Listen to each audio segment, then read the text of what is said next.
What is going on, you guys? Welcome to the Wrestling World Podcast. I'm your host, AJ. Before we get to tonight's video, please hit that like and sub button and that notification bell for your latest wrestling news, rumors, content, and spoilers.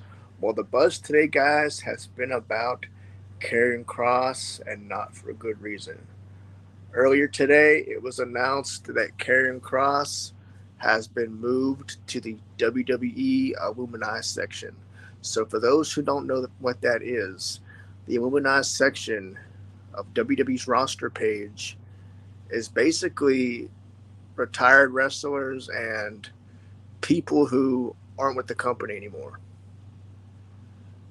And so today, Karrion Kross was moved to the Illuminati section. And it's not a good sign. And so today, throughout the day, you've heard that Karrion Kross was released, while others were saying that no, that's not true. But we now have confirmation from Karrion Kross himself just over a couple hours ago that Karrion Kross has confirmed his WWE departure, saying that on Twitter, by the way, saying that he enjoyed the locker room. He thanks WWE for an amazing journey, and he is excited for the next chapter. He also said that he is accepting bookings and gave his email at the very bottom. Scarlett, his wife, she went on the Twitter as well and said it's been an amazing ride and she can't wait for the next chapter as well, and gave the same email address. This to me, um, I don't even know how to put into words, but I'm going to try the best that I can because this is shocking, guys. Karrion Kross is somebody that I thought would have received a big push during his feud with Sami Zayn.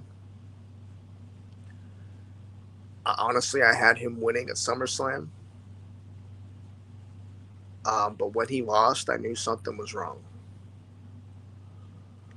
Now, many people might say that Karrion Kross is under fire for his comments in the past,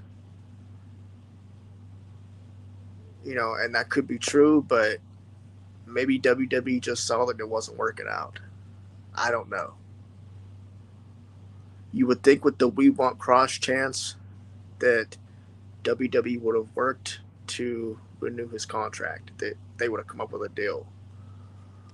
Um, I honestly don't know what to say. Now, Karrion Kross later posted a video to his YouTube channel, which I didn't get to watch, but it's basically confirming his release. He's basically confirming he's done with WWE.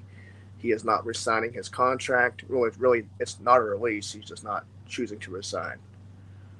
Um, his contract ended today. Maybe WWE didn't offer him a contract. I don't know the story, but well, I guess you can call it a release. Whatever. But all in all, he's gone from WWE. And throughout the day, when I first read this online, I thought maybe this could be a work because WWE's done a good job of working us in the past. With the whole R-Truth Rod killing stuff, with him being released and then coming back a few days later. While some say that wasn't a work, I believe maybe could have possibly been a work. I don't know. And then with the whole Seth Rollins stuff too, with the whole injury and everything, that was a major work. Um, just a lot of stuff. WWE's been really slick with the things that they're doing, and so maybe I thought, okay, this is a work. Um, but then when I seen Twitter, then I knew, okay, this is not a work. This is real. So then all started making sense because, like I said, SummerSlam, I had Karrion Kross winning. I thought he'd win. I thought he'd receive a push. But when he lost at SummerSlam for the second time against Sammy, I was like, man, okay. And then there was no mention of him um, on Raw or whatever. And I'm like, all right, something's up. It wasn't a good sign. Um, and this is a major blow for WWE, in my opinion, because they just came out with their ESPN deal, which means that the premium live events will no longer be streaming on Peacock in 2026. And now, if you want to watch those premium live events like SummerSlam, WrestleMania, this and that, um, and other pay per views, in the future, you have to download the new ESPN app or whatever subscription, and you're going to be paying $29-$30 for this, and it's ridiculous. So this is a major blow for WWE, but now this with Karrion Kross, you got to imagine, the other companies. He's a major star. I mean, TNA is probably going to try to pick him up. He has history with TNA.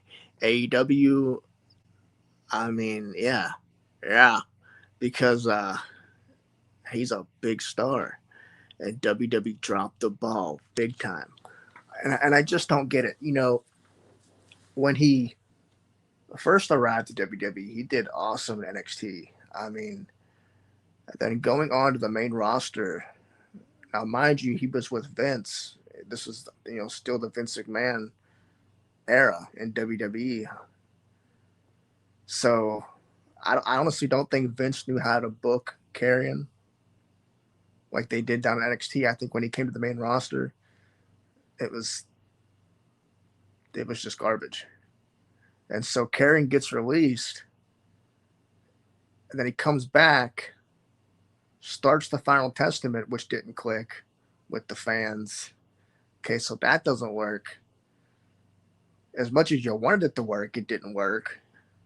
And there were options there with the Judgment Day.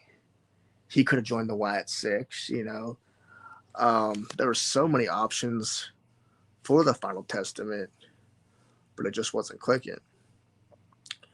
And so he goes on a singles run, and you think it's going to work because it should have worked, but it's just not clicking once again. But there were options this time. The difference between the Vince era and the Triple H era is because the Triple H should have knew how to book Karrion.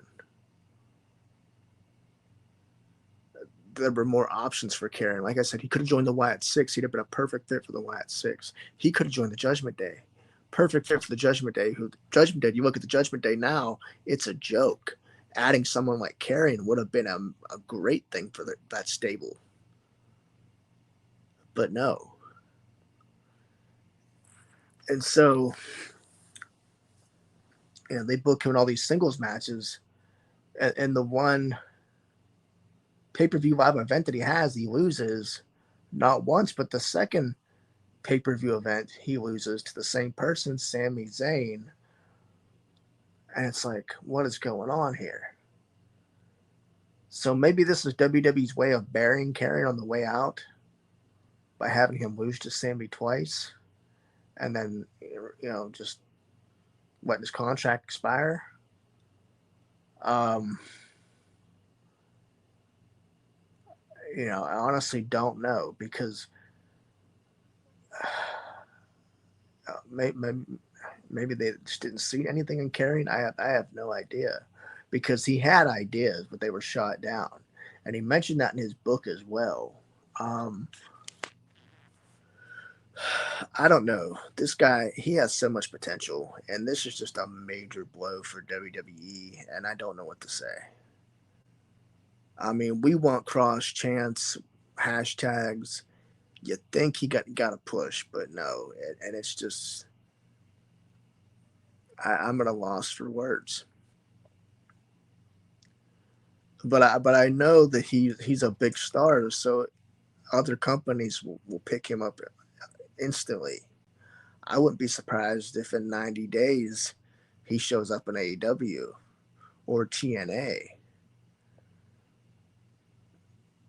But I honestly don't know, and I this is like it's not shocking to me because if you look at his booking, I mean, it wasn't great. And I honestly don't know if it would have gotten better, but it's just to see it happening, to know what's going to happen, and to see it happening are two different things.